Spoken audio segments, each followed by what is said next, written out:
ഏവരെയും പുതിയൊരു വീഡിയോയിലേക്ക് ഞാൻ സ്വാഗതം ചെയ്യുകയാണ്. ആധുനിക ടെക്നോളജിക്ക് പോലും അമേരിക്കയെ രക്ഷിക്കാൻ കഴിയാത്ത വിധം ലോസ് ആഞ്ചലസിലെ തീ കത്തിപ്പടരുകയാണ്. ഏതാണ്ട് 3 ആഴ്ചയോളമായി ലോസ് ആഞ്ചലസിൽ പടർന്നു കത്തിക്കൊണ്ടിരുന്ന തീ ഇപ്പോൾ മറ്റു മേഖലകളിലേക്കും വളരെ ഭയാനകമായ രീതിയിൽ പടർന്നു കത്തുകയാണ്. കഴിഞ്ഞ 2 ദിവസം കൊണ്ട് ലോസ് ആഞ്ചലസിന് സമീപമുള്ള പ്രദേശം 9,000 ഏക്കറാണ് കത്തിപ്പോയത്. തീ നിയന്ത്രണ വിധേയമാക്കിയെന്നൊക്കെ ഈ സർക്കാർ പറയുന്നുണ്ട്. എന്നാൽ അതൊക്കെ വെറുതെയാണ്. തീ ഇപ്പോഴും കത്തിക്കൊണ്ടിരിക്കുകയാണ്. ജനുവരി 7-ന് ലോസ് ആഞ്ചലസിൽ ആരംഭിച്ച ഈ കാട്ടുതീ നമ്മുടെ ഇപ്പോൾ ഏതാണ്ട് കോട്ടയം മുതൽ തിരുവനന്തപുരം വരെയുള്ള നീളം അതുപോലെയൊക്കെ അത്രയും ദൂരത്തിൽ കത്തി തീർത്തിരിക്കുകയാണ്. മൊത്തം കത്തി ചാമ്പലായിപ്പോയെന്നുള്ള രസം.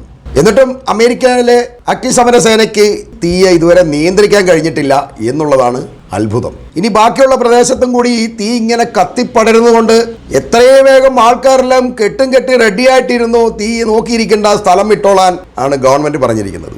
അല്ലാതെ ഈ തീ കെടുത്താൻ സർക്കാർ നോക്കിയിട്ട് യാതൊരു മാർഗമില്ല. അതുകൊണ്ട് എല്ലാവരും ഓടി രക്ഷപ്പെട്ടോ എന്നാണ് സർക്കാർ മുന്നറിയിപ്പ് നൽകുന്നത്. ഇത് അമേരിക്കയാണെന്ന് ഓർക്കണം. മറ്റൊരു രാജ്യമാണ് നമുക്കിത് പറയേണ്ടി വരുന്നില്ല.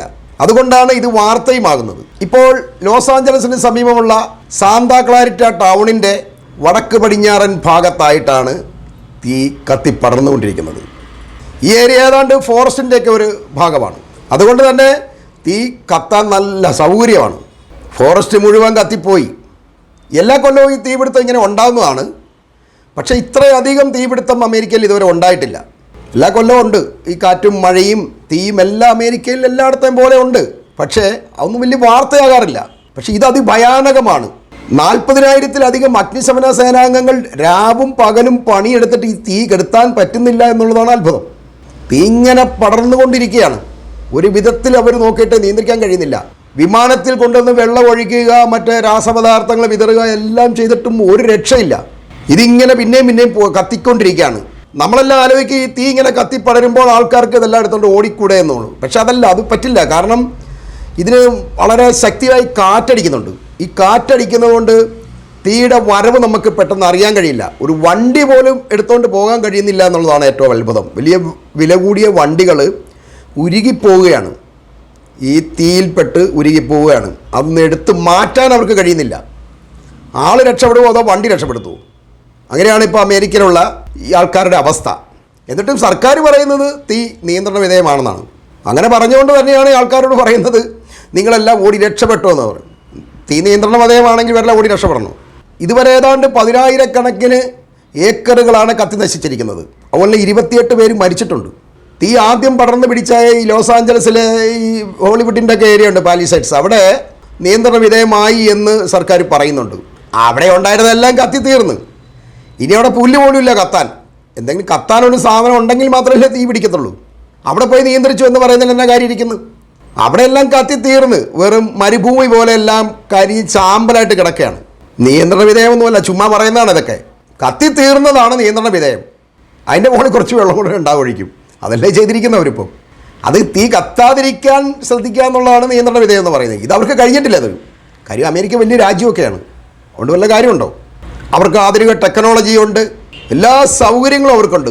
പക്ഷേ എന്നിട്ടും സ്വന്തം നാട്ടിൽ പിടിച്ചൊരു തീ കെടുത്താൻ കഴിയുന്നില്ല. അതിൽ മരിക്കുന്ന ആൾക്കാരെ രക്ഷപ്പെടുത്താൻ കഴിയുന്നില്ല. ആൾക്കാരുടെ വീടുകളും മറ്റ് സ്വത്തുവകകളും എല്ലാം നശിച്ചു പോകുന്നതിൽ നിന്നും അവരെ രക്ഷപ്പെടുത്താനൊന്നും കഴിയുന്നില്ല. പിന്നെ എന്താണ് നിയന്ത്രണ വിധേയം എന്ന് പറയുന്നത്? അതുമായി വരലിട്ട് ഇവരെല്ലാം കൂടെ നോക്കി നിൽക്കും. അല്ല എന്ത് ചെയ്യാൻ പറ്റും? തീയല്ലേ, വെള്ളം വേറെ എന്തെങ്കിലുമാണ് നമുക്ക് എന്തെങ്കിലും ചെയ്യാം. തീയുടെ അടുത്ത് അടുക്കാൻ പോലും പറ്റില്ലല്ലോ. ഇപ്പോൾ വെള്ളത്തിലാണ് ഒരാളെ കൊണ്ട് ഒഴുകിപ്പോയാൽ നമുക്കൊരു കയറെങ്കിലും ഇട്ട് കൊടുത്ത് ആളെ ചിലപ്പോൾ രക്ഷപ്പെടുത്താൻ ശ്രമിക്കാം. അല്ലെങ്കിൽ എവിടെയെങ്കിലും തങ്ങി നിൽക്കും എന്തെങ്കിലും നമുക്കൊരു പ്രതീക്ഷ ഉണ്ടാവും. തീയെ സംബന്ധിച്ചത് ഉണ്ടാവുന്നില്ലല്ലോ. പോകുന്നിടമെല്ലാം ചാമ്പലാക്കിക്കൊണ്ടല്ലേ പോകുന്നത്. അടുക്കാൻ കഴിയുമോ? പ്രത്യേകിച്ച് ഇത്രയും വലിയ തീ ആയതുകൊണ്ട് ഇതിൻ്റെ ഒരു 1.5 കിലോമീറ്റർ 2 കിലോമീറ്റർ അപ്പുറത്ത് പോലും നിൽക്കാൻ പറ്റത്തില്ല. അത്രയധികം ചൂടായിരിക്കും. പിന്നെ എങ്ങനെയാണ് എവിടെ പോയി വെള്ളം ഒഴിക്കാൻ പറ്റുന്നത്? ആകാശത്തുനിന്ന് വിമാനത്തെ കൊണ്ടുവന്ന് കുറച്ച് വെള്ളം കൊട്ടും. അത് കുറേ പറന്നു പോകും, കുറച്ച് എവിടെയെങ്കിലും തറയിൽ വീഴും. അത്രയും പോകാൻ ചിലപ്പോൾ കഴിവായിരിക്കും. അതൊരു ഏറ്റവും നമ്മൾ മനസ്സിലാക്കേണ്ട ഒരു സംഭവം എന്താണെന്ന് വെച്ചാൽ അമേരിക്കയിൽ ഇപ്പോൾ കൊടും തണുപ്പാണ് ഈ പ്രദേശത്തൊക്കെ. എന്നിട്ട് പോലും ഈ തീ ഇങ്ങനെ കത്തുകയാണെന്നുള്ളതാണ് രസം. ഈ ഹോളിവുഡ് പ്രദേശത്തൊക്കെ ജീവിച്ചിരുന്ന ലോകത്തിലെ ഏറ്റവും വലിയ കോടീശ്വരന്മാരൊക്കെ പിച്ചക്കാരായിരിക്കുകയാണ്. കിടക്കാൻ പോലും ഒരെണ്ണത്തിനും വീടില്ല. ഇപ്പോൾ കഴിഞ്ഞ ദിവസം വാർത്തകളിലൊക്കെ ഉണ്ടായിരുന്നു ഇവർക്കൊക്കെ വേണ്ടി വീടുണ്ടാക്കാൻ വേണ്ടി പിരിവ് നടത്തുന്നുണ്ടെന്നുള്ളവർ. നമ്മുടെ കേരളത്തിലും ഈ അമേരിക്കൻ ഭക്തന്മാരായ ആൾക്കാരുണ്ട് കേട്ടോ. അവർക്ക് വേണമെങ്കിൽ പിരിവ് കൊടുക്കാം കേട്ടോ, അയച്ചു കൊടുക്കാം, കുഴപ്പമൊന്നുമില്ല. ഡോളേഴ്സ്, അമേരിക്കൻ ഡോളേഴ്സ് അയച്ചു കൊടുത്താൽ മതി, ഒരു സന്തോഷം ഉണ്ടാവും. കാരണം അമേരിക്ക നശിക്കുക എന്ന് പറയുന്നത് അവർക്കൊന്നും ഇഷ്ടമല്ലല്ലോ. അമേരിക്ക നശിക്കുമെന്നും വേണ്ട, ഗവൺമെൻറ്റാണല്ലോ അവിടുത്തെ പ്രശ്നമുണ്ട്. രാജ്യം നശിക്കണമെന്ന് ആരും ആഗ്രഹിക്കുന്നില്ലല്ലോ. ഇത്രയും വലിയ തീ ഇങ്ങനെ കത്തിപ്പടർന്ന് ഇത്രയും വൻ നഷ്ടമൊക്കെ ഉണ്ടായിട്ട് ഗവൺമെൻറ് പോലും തീ വളരെ വ്യാപകമായ രീതിയിൽ കത്തിപ്പടരുകയാണെന്ന് പറഞ്ഞിട്ട് പോലും നമ്മുടെ ഇവിടെ ഇരുന്നിട്ട് മറുനാടൻ മലയാളി പറയുന്നത് എന്താ? ഒരു കുഴപ്പമില്ല, അതൊക്കെ ചുമ്മാ നമ്മൾ ഈ അടുപ്പിൽ ഈ പാത്രമൊക്കെ വെച്ചിട്ട് പാത്രത്തിൻ്റെ അടിവശത്ത് കത്തുന്ന ഒരു തീ ഉണ്ടല്ലോ, അത്രയും പ്രദേശമൊക്കെ പോയിട്ടുള്ളൂ. അത് വലിയ കാര്യമൊന്നുമില്ല. അമേരിക്ക വിശാലമായൊരു ഭൂഖണ്ഡമല്ലേ എന്നൊക്കെയാണ് പുള്ളി ചോദിക്കുന്നത്. സംഭവം കേൾക്കുമ്പോൾ നമുക്ക് ശരിയായിട്ടൊക്കെ തോന്നും, പക്ഷേ അത് അനുഭവിക്കുമ്പോഴാണ് മനസ്സിലാകുന്നത്. അതല്ലേ ഞാൻ പറഞ്ഞത്, ഏതാണ്ട് കോട്ടയം തൊട്ട് തിരുവനന്തപുരം വരെ കത്തിത്തീർന്നിരിക്കുകയാണ്. 150-200 കിലോമീറ്റർ അടുത്ത് തീർന്ന് മൊത്തം കത്തി ചാമ്പലായിപ്പോയി. എന്നിട്ടും പറയുന്നത് ഇവിടെ ഒരു ചുമ്മാ നമ്മുടെ അടുപ്പിൽ കത്തിക്കുന്ന വലിപ്പത്തിലേ കത്തിയിട്ടുള്ളൂ പോയിട്ടുള്ളൂ എന്നൊക്കെയാണ് പറയുന്നത്. അത് ചുമ്മാ കള്ളോ അതൊക്കെ. ആയിരക്കണക്കിന് ആൾക്കാരുടെ വീടുകളാണ് കത്തിപ്പോയിരിക്കുന്നത്. ഇനിയും കത്താൻ നിൽക്കുകയാണ്. തീ കെടുത്താൻ പറ്റുന്നില്ലല്ലോ. വളരെ അതിശക്തമായ രീതിയിൽ കാറ്റ് അടിച്ചുകൊണ്ടിരിക്കുകയാണ്. കഴിഞ്ഞ ആഴ്ച കാറ്റ് കുറവായിരുന്നു, അതുകൊണ്ടാണ് നമ്മൾ ആ വാർത്തയെക്കുറിച്ച് കാര്യമായിട്ടൊന്നും അറിയാഞ്ഞത്. കാരണം തീ നിയന്ത്രണ വിധേയമായി, വീണ്ടും കാറ്റടിക്കാൻ തുടങ്ങി, അപ്പോൾ വീണ്ടും തീ കത്താൻ തുടങ്ങി. അപ്പോൾ ഗവൺമെൻറ് ഒന്നും ചെയ്യാൻ കഴിയുന്നില്ലെന്നുള്ളതാണ് ഏറ്റവും രസം. അല്ല നമ്മളിവിടെ കിടന്ന് തള്ളി മറിക്കുന്ന പോലൊന്നും അല്ല. പൊതുവേ നമ്മുടെ നാട്ടിലും കണ്ടിട്ടില്ലേ, ഫയർഫോഴ്സ് വരുന്ന എപ്പോഴെല്ലാം കത്തി തീർന്ന് കഴിയുമ്പോഴാണ് കൊണ്ട് കുറച്ച് വെള്ളം പൂശിട്ടിങ് വരും അല്ലേ. അല്ലാതെ ഇത്രയും അതിഭയങ്കരമായി കത്തിക്കൊണ്ടിരിക്കുന്ന ഈ തീക്കകത്ത് കൊണ്ടിട്ട് എന്തുകൊണ്ടിട്ട് ഒഴിച്ച് കെടുത്താനാണ്? വെള്ളമൊന്നും പിടിക്കാൻ, വെള്ളമൊക്കെ തിളച്ചു പോവുക, വെള്ളത്തിനും കൂടെ തീ പിടിക്കുകയാണ്. ആ അവസ്ഥയിൽ അത്രയധികം ഭീകരമായ തീയാണ് വന്നുകൊണ്ടിരിക്കുന്നത്. നിങ്ങൾ കണ്ടിട്ടില്ലേ വീഡിയോസും ഫോട്ടോസും ഒക്കെ? അടുക്കാൻ പറ്റില്ല. വെള്ളം അടിക്കണമെങ്കിൽ അവിടം വരെ എത്തണ്ടേ? ഈ അടിക്കാൻ പോകുന്ന പൈപ്പ് വരെ ഉരുകിപ്പോവും അങ്ങോട്ട് പോയി കഴിഞ്ഞാൽ, വെള്ളം അടുത്തുകൊണ്ട് അടിക്കാൻ പോയി കഴിഞ്ഞാൽ. അപ്പം മാക്സിമം ദൂരെ ഒന്ന് അടിച്ചു നോക്കും. ഇതിപ്പോൾ തീ കത്തി കയറി വരുമ്പോൾ ഈ അടിക്കുന്ന വെള്ളം തന്നെ ചൂടായി അത് വ്യാപ്പറേറ്റ് ചെയ്ത് പോയിട്ട് ആ ഭാഗത്ത് പിന്നെയും കത്തിപ്പോവും. അതാണ് ഈ തീ കെടുത്താൻ പറ്റാതെ വരുന്നത്. ഈ അടിക്കുന്ന വെള്ളം തീക്ക് അകത്തോട്ടല്ല വീഴുന്നത്, അതിന് മുമ്പ് വീഴുകയാണ്. വീണിട്ട് ആ വെള്ളം ചൂടായി അത് വറ്റിപ്പോവും. വറ്റിപ്പോയി കഴിയുമ്പം വീണ്ടും ആ ഭാഗം വീണ്ടും കത്തി കയറുകയാണ്. ശകലം തീ അല്ലല്ലോ, അത് ഈ ഭയാനകമായിട്ടല്ലേ കത്തിക്കൊണ്ടിരിക്കുന്നത്. അപ്പം അതിശക്തമായ ഒരു കുത്തൊഴുക്ക്, തീയുടെ ഒരു വലിയ കുത്തൊഴുക്ക് വരുന്നതുകൊണ്ട് അവർക്ക് അത് മുന്നോട്ട് കത്തിക്കയറാൻ എളുപ്പമാണ്. അതുകൊണ്ടാണ് നിയന്ത്രണ വിധേയമാക്കാൻ പറ്റാത്തത്. അല്ലാതെ അമേരിക്ക ഇക്കാര്യത്തിൽ വലിയ പരാജയമാണ് എന്ന് പറയാൻ പറ്റില്ല. അത് എല്ലാ രാജ്യത്തും തന്നെയായിരിക്കും സംഭവിക്കുന്നത്. പക്ഷെ നമ്മൾ മനസ്സിലാക്കേണ്ടത്, ഇത്രയും വലിയ ടെക്നോളജിയൊക്കെ വളർന്ന അമേരിക്കയ്ക്ക് ഇതിനെതിരായിട്ട് ഒരു രാസപദാർത്ഥമോ അങ്ങനെ എന്തെങ്കിലും കൊണ്ട് കെടുത്താൻ ഒരു കഴിവില്ല എന്നുള്ളതാണ്. അമേരിക്കയെ സംബന്ധിച്ച് ലോകത്ത് മുഴുവനും തീ ഉണ്ടാക്കാനേ കഴിയൂ. അവർ ലോകത്തെല്ലാ രാജ്യങ്ങളിലും പോയിട്ട് യുദ്ധം ചെയ്ത് അവിടെ കൊണ്ടുപോയി ബോംബിട്ട് ഇങ്ങനെ തീ കൊളുത്തുകയാണ് ചെയ്യുന്നത്, അങ്ങനെ നശിപ്പിക്കുകയാണ് ചെയ്യുന്നത്. അവർക്ക് ഈ തീ കെടുത്തുന്ന സംവിധാനമൊന്നുമില്ല.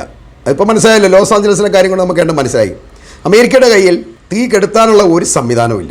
അങ്ങനെ അവർക്കൊരു സംവിധാനം ഉണ്ടായിരുന്നെങ്കിൽ അവർ ഈ തീ കത്തിപ്പെടാനും ഈ ആൾ മരിക്കാനും ഇത്രയധികം നാശനഷ്ടങ്ങളൊന്നും വരാനൊന്നും കാത്തു നിൽക്കില്ല. അവർ പണ്ടേ അത് കെടുത്തിട്ട് പോവല്ലേ. ഇതിപ്പോൾ ഇവരെല്ലാം അങ്ങനെ വായും പിടിച്ച് മുകളിലോട്ട് നോക്കി നിൽക്കുകയാണ്. എന്ത് ചെയ്യണമെന്ന് അറിയാൻ പറ്റും ഒരു പിടിയിൽ. ആരോട് പോയി ചോദിക്കാൻ? ഇതൊന്ന് കെടുത്തിത്താ എന്നാരെങ്കിലും പറയാൻ പറ്റുമോ? കാരണം അമേരിക്ക അങ്ങ് കൊമ്പത്തിരിക്കുന്ന ഒരു രാജ്യമാണല്ലോ. നമ്മളിതിലൂടെ മനസ്സിലാക്കേണ്ട ഒരു പാഠമുണ്ട്. ഒരു രാജ്യവും മറ്റൊരു രാജ്യത്തേക്കാൾ വലിയ ഉന്നതമൊന്നുമല്ല. മനുഷ്യരെല്ലാം ഭൂമിയിൽ തുല്യരാണ്. അതിൽ ചിലർക്ക് തന്ത്രങ്ങളും ഈ സൗഹൃദങ്ങൾ, അതായത് ഒരു സംഘബലവും കൂടുതലാണ്. അവരാണ് ഈ സംഘബലം കുറഞ്ഞവരെ ആക്രമിക്കുകയും അവരെ തീ കൊളുത്തി കൊല്ലുകയൊക്കെ ചെയ്യുന്നത്. എന്നാൽ അവർക്കെതിരായി ഒരു ആക്രമണം ഏകപക്ഷീയമായി വരുമ്പോൾ തടുക്കാൻ കഴിയാതെ വരികയാണ്. ഇപ്പം അമേരിക്കയുടെ തീ കെടുത്താനോ ഒന്നും യൂറോപ്പോ UK ഒന്നും വരുന്നില്ലല്ലോ, അവർക്കൊന്നും കഴിയുന്നുമില്ലല്ലോ. അമേരിക്ക തന്നെ ഈ കാര്യം നേരിട്ട് കൈകാര്യം ചെയ്യേണ്ട ഒരു അവസ്ഥയിലേക്കാണ്. ഇത് പുറത്തേക്ക് പറയാൻ പറ്റുമോ? നാണക്കേടല്ലേ? തീ കെടുത്താൻ കഴിഞ്ഞില്ല എന്നുള്ളതല്ല, അത് കഴിഞ്ഞുണ്ടാകുന്ന പ്രശ്നം. ഇതൊക്കെ ഇവരുടെ ഈ അമേരിക്കയുടെ ചരിത്രത്തിൽ ഇതിങ്ങനെ കിടക്കും. ഇതൊക്കെ നാണക്കേടായിട്ട് കിടക്കും. തീ കെടുത്താൻ പോലും നിങ്ങൾക്ക് കഴിഞ്ഞില്ല, നിങ്ങളുടെ ആൾക്കാരെല്ലാം ചത്തുപോയില്ലേ, നിങ്ങളുടെ കോടീശ്വരന്മാരുടെ എല്ലാം വീടും എല്ലാം പോയില്ലേ, എല്ലാം നശിച്ചില്ലേ. ഇനി ഇതെല്ലാം ശരിയാക്കിയെടുക്കണം, പഴയ അവസ്ഥയിലേക്ക് വരണമെങ്കിൽ എത്ര ബില്യൺ ഡോളറാണ് അമേരിക്ക ചെലവഴിക്കേണ്ടി വരുന്നത്? പൈസയൊക്കെ അവിടെ ഉണ്ടാക്കും. അതേതെങ്കിലും രാജ്യത്ത് പോയി യുദ്ധം ചെയ്ത് ഒരു ആയുധമൊക്കെ വിറ്റ് അല്ലെങ്കിൽ രണ്ടുപേരെ തമ്മിൽ അടുപ്പിച്ചിട്ട് അതിനകത്തോടെ അവർ കാശുണ്ടാക്കും. അമേരിക്കയെ സംബന്ധിച്ച് പൈസ ഉണ്ടാക്കാൻ വലിയ പാടൊന്നുമില്ല. പക്ഷേ ഇങ്ങനെ ഓരോ നാശങ്ങൾ വരുമ്പോൾ അതിനെ നിയന്ത്രിക്കാൻ അവർക്ക് കഴിയുന്നില്ല എന്നുള്ളതാണ് നമ്മളെയൊക്കെ അത്ഭുതപ്പെടുത്തുന്നത്. ഇത് അമേരിക്കയ്ക്ക് തന്നെയല്ല, ലോകത്ത് ഏറ്റവും ഉന്നതമെന്ന് കരുതുന്ന ഏതൊരു രാജ്യത്തിനും ഒരു പാഠം തന്നെയാണ് എന്ന് പറഞ്ഞുകൊണ്ട് ഞാൻ ഈ വീഡിയോ ഇവിടെ അവസാനിപ്പിക്കുകയാണ്.